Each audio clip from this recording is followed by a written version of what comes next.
ஐயா வணக்கம். என்னய்யா வாக்கிங் போறீங்க? சர்க்கரை, சுகர் இருக்குதுன்னு சொன்னீங்க. இப்ப எப்படிய்யா இருக்கு? மாத்திரை 20, 25 வருடமா சாப்பிட்டுக்கிட்டு தான் இருக்கிறேன். ஏறவும் இல்லை, இறங்கவும் இல்லை. மாத்திரையை விடவும் இல்லை. அப்படியே தான் இரத்தத்தில் கலந்து ஓடிக்கொண்டிருக்கிறது.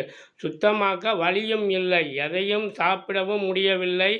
ஆசை, சாப்பிடாமலும் இருக்க முடியவில்லை. உலகில் மகிழ்ச்சியாக இருக்கவும் முடியவில்லை. மகிழ்ச்சியாக இறக்கவும் முடியவில்லை.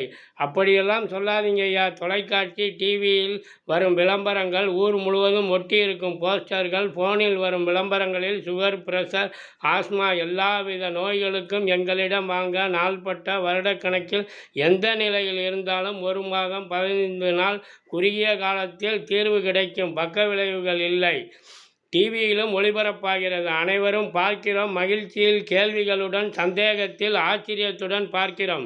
மக்களின் ஆரோக்கியத்திற்கு உண்மையான தீர்வு கிடைக்கும் என்றால் விளம்பரம் செய்யலாம். அரசு அங்கீகாரம் கொடுக்கலாம். இல்லை என்றால் விளம்பரங்களுக்கு தடை செய்ய சட்டத்தில் இடம் இருந்தால் தடை செய்யலாம். இதைவிட மக்கள் எதிர்பார்த்து ஏக்கத்துடன் ஏங்கி நிற்பவர்களுக்கு தீர்வு. குடிப்பழக்கம் எத்தனை வருடங்களாக இருந்தாலும், அடிமையாக இருந்தாலும் 15 நாள் 1 மாதத்தில் வெறுப்பார்கள். குடிப்பவர்களுக்கு தெரிந்தும் தெரியாமலும் உணவுடன் கலந்தோ இல்லை எதில் வேண்டுமானாலும் கலந்து கொடுக்கலாம். எந்த சுவையும் மாறாது தெரியாது என்றால் இதையும் ஆலோசனை பரிசோதனை செய்து மதுபான ஆலைகளிடம் கொடுத்து மதுவில் தயாரிக்கும் பொழுது கலக்க சொன்னால் மது குடிப்பவர்களே வெறுத்து மதுக்கடைகள் இல்லாமல் மதுவால் ஏற்படும் பிரச்சனைகள் இல்லாத உலகில் நம்பர் 1 நாடாக நாம் தான் இருப்போம்.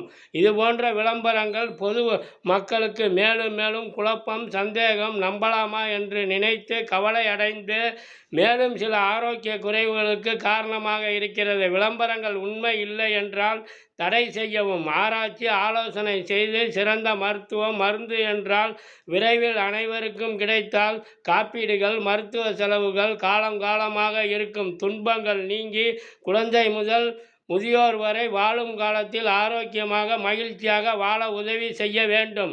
நாட்டின் பொருளாதாரம் உலக நாட்டின் பொருளாதாரம், வறுமை நாட்டின் ஆரோக்கியத்தை பாதுகாப்போம்.